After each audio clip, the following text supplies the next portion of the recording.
Thank you for joining us for today's message. We believe we can go anywhere in the world from right here in Marque, Texas, and reach people just like you. If you'd like more information about Abundant Life, please visit ALCC.org. You can also text the number below if you would like to support the church financially. Be ready for a powerful message that's going to impact your life. Mark chapter 3, verse 1. And it said, another time, Jesus went into the synagogue, and a man with a shriveled hand was there. And some of them were looking for a reason to accuse Jesus, so they watched him closely to see if he would heal him on the Sabbath. And Jesus said to the man with the shriveled hand, stand up in front of everyone.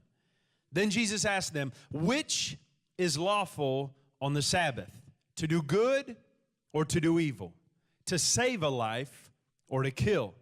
But they remained silent. And he looked around at them in anger and deeply distressed at their stubborn hearts. And he said to the man, stretch out your hand. And he stretched it out, and his hand was completely restored. Then the Pharisees went out and began to plot with the Herodians how they might kill Jesus. So Jesus is in the temple doing what he does, and it says they were trying to trap him. And you see this often in the Bible. You see that the religious leaders were constantly trying to trap Jesus because they had their way. Jesus was doing it his way, and they didn't like that he was changing the status quo. They didn't like that Jesus was messing with their ability to keep things the way they had always been. And so Jesus is in the temple. There's a man with a withered hand. I don't know how he got in there in the synagogue. He shouldn't have got in, but he was there. And it says that Jesus was going to heal him, and they knew he was going to heal him. But they were trying to trap him. And this, we see this is the fifth time in 4 chapters of the book of Mark that Jesus confronts the religious leaders, and he's confronting people. And this time, in this story, Jesus is using the Sabbath as a catalyst to confront a dysfunctional system. So Jesus is in the middle of a dysfunctional system. He sees a system that's not working, and he decides, I'm going to come and change what needs to be changed. Man, I thank God that Jesus can step into your life when it's dysfunctional, when it's not working, and he can begin to change those areas, shift those things that need to be shifted. Because every one of us has got dysfunctions in us somewhere. They're all there. Everybody in here is dysfunctional in some way or another. But I thank God he knows how to step into it. I believe that Jesus is trying to introduce some faith that works. Faith that works. Not just faith that looks good, but faith that actually goes to work. You know, I know for myself, and I'm sure I can speak for Pastor Hallam on this, the greatest compliment that we would ever receive is not somebody coming up and being like, high five, that was an awesome message, thanks so much, you know, man, you've got a ton of revelation. That, you know, that doesn't do it for me. That's okay. I like to hear that stuff. But at the end of the day, that's nice, but there's a greater compliment. The greater compliment would be on Monday afternoon, you give me a call and you say, hey man, the stuff you said yesterday, I put to work today and my day was better, my marriage is better, my job is better. Something changed in my life because of what I heard yesterday in church. That is the ultimate goal, is for you to get something today that you can put to work tomorrow. Sometimes you just need one thing. One word, one verse, one thing can change your destiny forever. Because you see, we're not out here, you know, the devil is not out there tossing you softballs. It's not. When I was younger, I coached Little League. I coached little kids playing baseball. And when we would go to practice, at practice, I would pitch to these kids, and I'd be throwing them the easiest pitches right in their strike zone where they could hit the ball every single time. And it was great. And then we had a machine that threw the ball exactly where it needed to be every single time. But the problem with that is in practice, everybody's great. But when they get into the game, they have another pitcher who's not trying to let them hit the ball, but he's trying to strike them out. And look, that's the world that we live in. The devil is not trying to get you to hit base hits every single day. The devil is out there trying to strike you out. He's trying to get you out at every turn. So what we do here is we're preparing you. I might throw you an off-speed pitch tonight that you're not expecting, that you're not looking for, because if you can be successful out there, then we've done our job in here. That's the goal of it. And so that's what we're going to do. We're going to give you the faith that you can put to work tomorrow. Because the reality is watch, you don't have to be a member of this church to be a successful Christian. You don't have to be a Bible school graduate to be a successful Christian. You don't have to be any of that. All you have to do is believe that God can work in your life, and all of a sudden you can be a better husband, a better mother, a better father. You can be a better employee. You can be a better Christian if you can just get a hold of one principle from this book. I love it because God gave us a book of words that when you put them together and you look at all the principles in the Bible, it just takes one principle in the Bible could turn your whole life around. It could change everything. But I love it because God didn't just give us one verse. He gave us an entire book of verses. God gave us everything we would ever need to be successful. The key to being successful in life is bringing your faith to life. You got to wake your faith up. You got to bring it to life because everybody has faith. But if your faith is lying dormant on the inside of you, it's good for nothing. It's not going to do you any good. You've got to take your faith and bring it to life. I don't want my faith to be a part of my life. I want my faith to be the central thing in my life that everything else revolves around. That my faith is so strong that I use it, watch this, to look in every situation. I believe God wants you to have functional faith in a dysfunctional world. He wants you to have faith that functions correctly in a world that's messed up. We hear faith a lot. We hear people talk about blind faith. And we hear people talk about, faith-based organizations. We hear people say you got to have faith, that people had great faith, that people had little faith, that people have no faith. But the reality is faith is more than just a formula. Look, we're people, we want to take it. I don't know about you, but I want to do that. I want to take, faith plus prayer equals answers every time. I want that formula to work in my life. Because I think that would be great. That if I could just pray and I could believe that I would get everything I ever wanted. But the fact that I don't have 2 jet skis in front of my house proves that that formula doesn't work. Because if it did, I'd have 2 jet skis and a ski boat. If it worked, but it doesn't work like that. So the reality is watch, faith is more than just a formula. Hebrews 11:1. Now faith is the substance of things hoped for, the evidence of things not yet seen. Faith is believing in something before you can physically see it. Faith is hoping for something, trusting in something before it shows up on the outside. So what's the opposite? Because we're looking at faith, I want to know, if I got to understand what faith is, I got to understand what faith is not. Because the opposite of good is bad. The opposite of light is dark. So we look at faith. What is the opposite of faith? Some would say the opposite of faith is fear. The opposite of faith is doubt. And I think that's partially true. But the reality is watch, I can have faith and I can still be afraid. And I can have faith and I can still doubt. But I wonder if maybe, just think about it for a second, if the opposite of faith is certainty. If I know I can do it myself, then what do I need faith for? What do I need faith for if I can do everything by myself? If I can control everything in my world all by myself, then I don't need faith. The opposite of faith is you've got it all figured out. You have everything already taken care of. But I think that the reality is we need to have the kind of faith that puts us in situations that we can't handle by ourselves. That we can't do it without God. God's ultimate goal for your life is not to get to the point where you don't need Him anymore. But the problem with that is all of us have grown up that way. We've grown up when we were children. Man, we got kids right now. You know that we got little babies. And I was just thinking about it the other day when I was changing one of my boys' diapers. I said, man, I can't wait until I don't have to wipe bottoms anymore. Like, I'm so excited for the day I don't ever have to change another poopy diaper. I cannot wait until that day is over.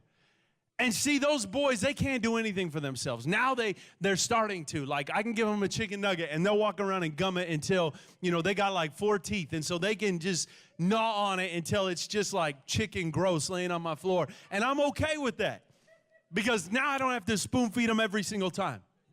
I can just let them go. And I like that because, watch, they're growing up. But the reality is man, pretty soon those kids are going to grow up where they don't need me to feed them at all. Then they don't need me to change their diaper at all. They don't need me to take them to the bathroom at all. They don't need me to drive them anywhere at all. They don't need me to pay their bills at all. And they get to a place where they don't need me. And as a child, I remember myself, I was so excited when I didn't need my mom and dad to do anything for me, that I could do it by myself. I felt so good. But you know, the problem with thinking like that, and we all should think like that, is we end up taking that concept and we apply it to God. And we say, I don't need my mom and dad anymore, so somehow in our mind, we want to get to the place where we don't need God anymore. But God says that's not the way it should be. The opposite is true. You should get to the place where you are so dependent on God, so needy of God. That's the ultimate goal, is to get to the place where you cannot function without having God working in your life. I want my faith to work in doubt and in disappointment and in brokenness and in hurt. That's the place I want my faith to be the strongest, not when I have it figured out and all put together. Anybody can have faith when you got millions of dollars in the bank and no bills. But it's when you're worried, it's when you're sick, it's when disappointment shows up, it's when hurt shows up. That's when your faith means the most. You see, I'm trying right now to lose some weight. I'd say this every week. Every week I'm trying to lose weight. And that's my problem in life, is that I've lost 1,000 pounds and I've gained 1,200. You know, like I'm constantly on this diet of some sort. I'm always doing something because I don't have a healthy lifestyle. That's my problem. I wish I did, but I don't. I don't want to have a healthy lifestyle. I know I'm supposed to have a lifestyle of health, but I don't care about that. I want to eat chips and queso and barbecue, and I want to eat fried food and McDonald's and Raising Cane's. I want to eat that stuff. And so if the opposite means I'm healthy, I don't want to be healthy. I'm going to eat terrible, and then I'm going to diet for 3 weeks and get back down to my weight that I want to be, and then I'm going to eat terrible. I can just feel myself doing it because it's my lifestyle. You want to be successful, you got to change your lifestyle. So my trainer says all the time, he's like, dude, you got to change your lifestyle. This has to be your life. I was like, I don't want it to be my life. I'd rather just come see you, work out, not eat anything for 2 weeks and then lose the weight and then do it all over again and just live that cycle. But watch, we got to have faith, not as a one-time thing, not as a 2-week diet. Your faith has to be a lifestyle, that you have a daily dose of faith that you put in your life, and you take faith and you trust in faith. Jesus was like that. Jesus shows up on the Sabbath day and he's ready to go to work. Jesus said, I know y'all are taking the day off, but I'm going to go ahead and go to work. Because watch, he was going to work on the day that you weren't supposed to work, so that he could tell the Pharisees what they were working on was no longer working. He said, I'm going to work on the day you're not supposed to work, so that the people that think they're working got to realize that the work they're doing is not working. It's not working. You're in a dysfunctional situation.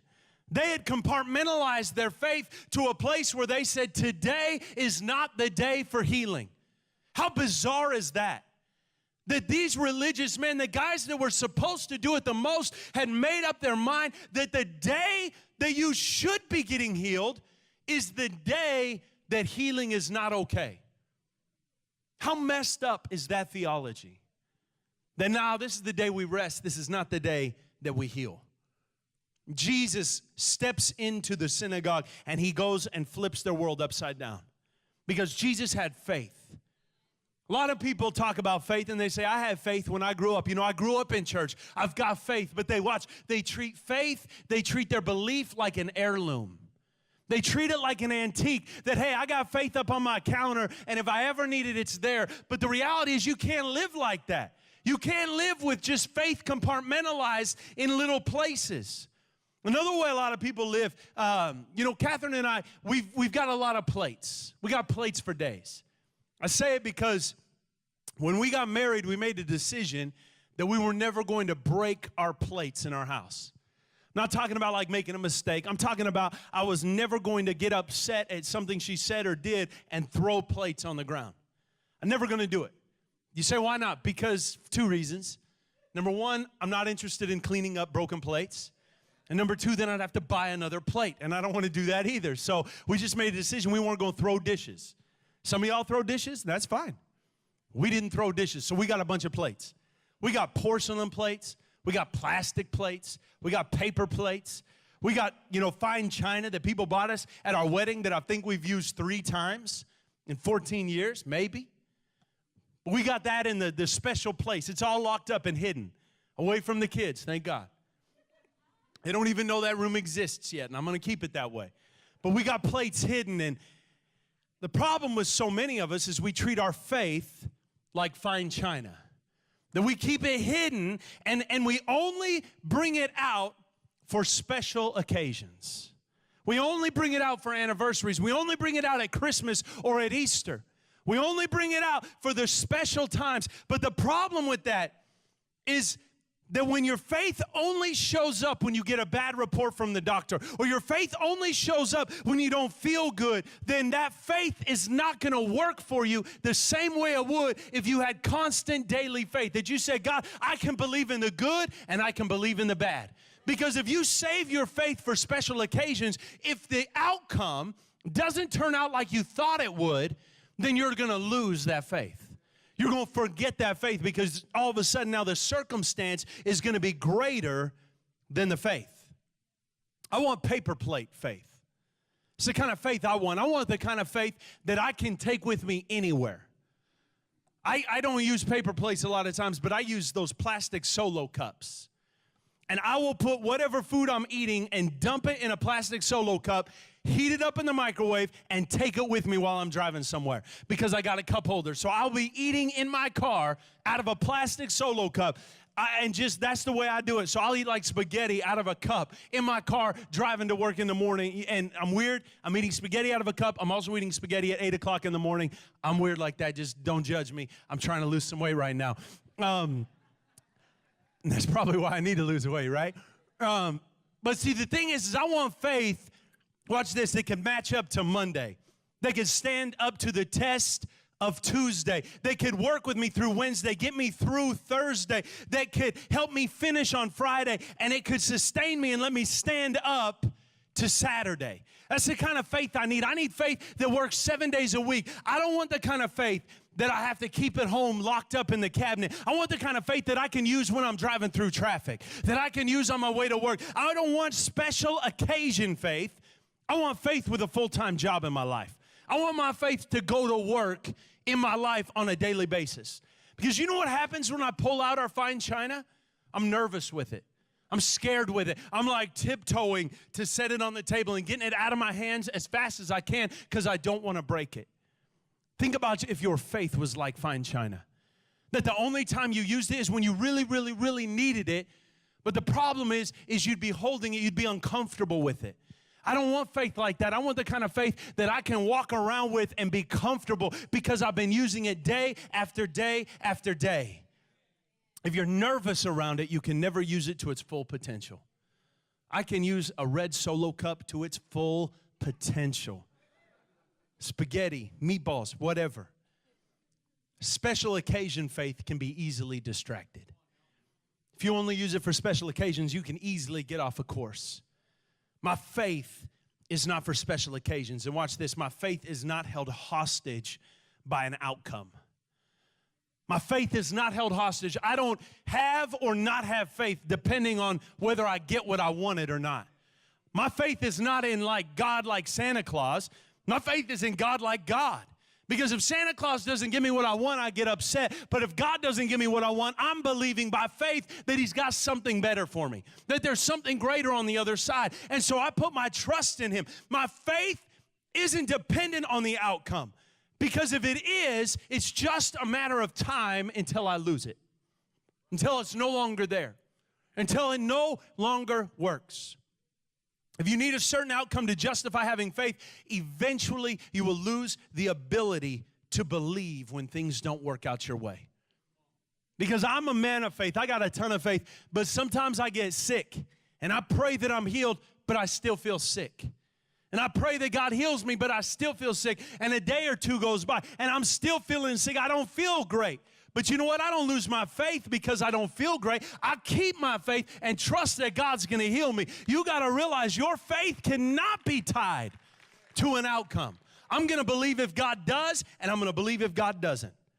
Faith that only works when your circumstance doesn't cooperate. Or faith that works when your circumstance doesn't cooperate is the kind of faith that God has. That's the kind of faith that God is talking about. Is the kind of faith that works when everything else looks like it's going crazy in your world. The faith that holds on and believes. You see, that's the kind of faith that stretched Jesus' arms on the cross.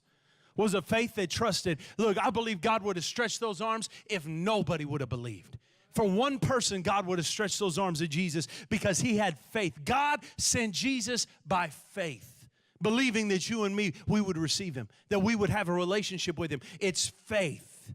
You got to have faith. I probably said faith 1,000 times today already. I'm going to say it 1,000 more because it's got to be real on the inside of you. This is the word that can turn your world around. Hit your neighbor and say, you got to have faith. Got to have faith. You got to have a faith that works. You got to have a faith that rages war in every situation. You see, the thing about faith is that when you have faith, it looks at your situation differently than you do. It looks at your situation differently than you do. My faith is in an outcome. Watch, it's got an outlook in my situation that faith can see an opportunity where you can't. When you look in your situation and it looks impossible and you say, I can't see an opportunity where I can be successful in this situation. The great thing about faith is faith can look at the exact same situation and give you a different outlook. It can give you a different opinion, and that's the opinion that you've got to take. You've got to begin to look at your situation, not just through your eyes, through what is naturally possible, but you got to look at them through the faith that says all things are possible. All things are possible. We serve the God of the impossible. We serve the God who can do all things. My faith is not a magic wand that I get to wave over my situation. It's not some magic wand that I can say, well, I have faith for this. It's going to be okay. Because I still look at the same crazy situations.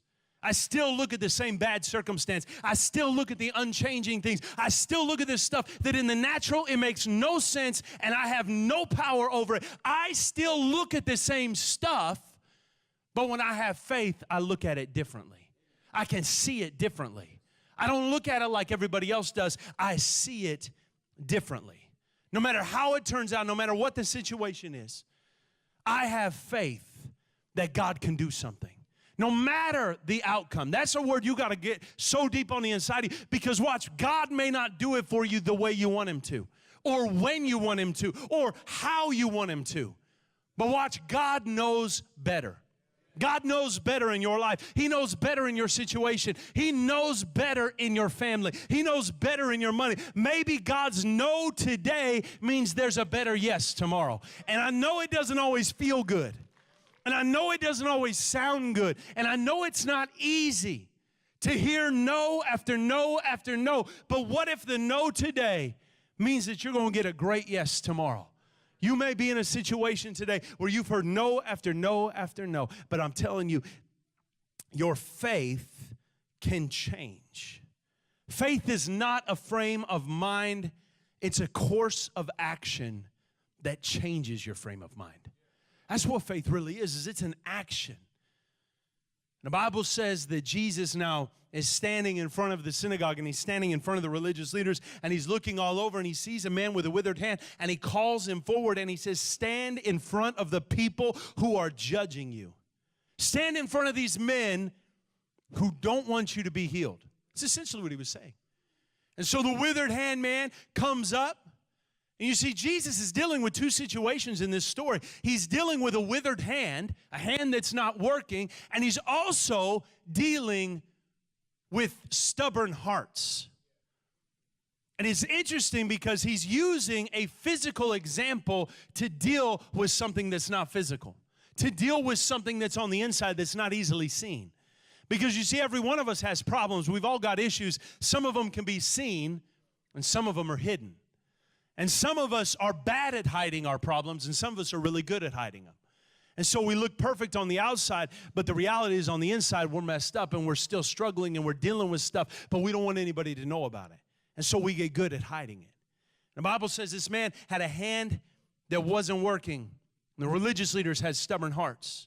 The condition of the man's hand was a picture of the people's heart. The symptom was reflective of the system. And Jesus looked at this man and he said, stretch out your hand. And I don't know what this dude did, because I'll bet to get into the synagogue, he'd had his hand in his jacket pocket. He had his hand deep in his pocket, the one that was with her, so he got his good hand. And he's waving at everybody like, hey, what's up? Hey, everybody, good to see y'all, with his good hand. But he's got his bad hand hidden because he doesn't want anybody to see. And so he's got his hand hidden, and Jesus calls him up, and he's got his hand in his pocket walking up, and all of a sudden, Jesus says, stretch out your hand. And I'll bet that dude had this hand hidden, and he was like, stretching out his good hand. And Jesus was like, no, not that one. It doesn't say that, but if I'm this dude with the withered hand, and I know the religious leaders don't want me to get healed, and it's a Sabbath, so it'd be a sin if I got healed on the Sabbath anyway, I'd be stretching out my good hand. But Jesus said, no, stretch out your other one.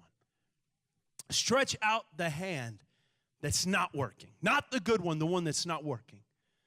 Watch this. Jesus was saying, God didn't bring you here today to show off the areas in your life that aren't perfect. He didn't bring you here to show off the parts that aren't working. He brought you here today to heal the parts that aren't working. To heal those areas of your life that are broken, that are hurting, that aren't right, that are just a little bit hurt today. And the Bible says the man stretched his hand out. And what's crazy is I wish it read, the man's hand was restored and he stretched it out. Why? Because that's easy. If God restored it first and then he was able to stretch it out. But what did it say? It said he stretched it out first and then he was restored. Because you see, that's how faith works. Faith works almost always in a backwards order. Faith works backwards. Faith works, you stretch it out broken, and God will return it to you healed. You stretch it out broken, and God will make it restored. If you do something by faith, even when it doesn't look right, even when it doesn't feel right, even when it's hurting and broken, God will restore it as you take the step of faith. Watch this. Faith calls you a conqueror when all you've ever been was conquered. Faith calls you blessed when all you've ever been was cursed. Faith calls you wealthy when all you've ever been is broke. Faith calls you healed when all you've ever been is sick. Every time you've got something broken in your life, faith calls you restored while your hand is still withered. That's how faith works. Faith works in a backwards order. And the Bible says that this man had a dysfunction that was easy to be seen.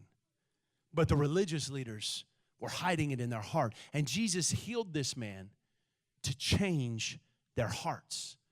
He was saying to them, you've got to realize that your dysfunction is on the inside and his is visible, but yours is invisible. But that tells me something good. That means whatever today you're going through, whatever you're dealing with, whatever struggles you have in your life, whether you can see them or you can't, whether they're visible or they're invisible, God says, today I can restore you. Today I can heal you. Today you can respond and you will be restored. Today you can respond and you will be restored. And this man, the Bible says, stretched out.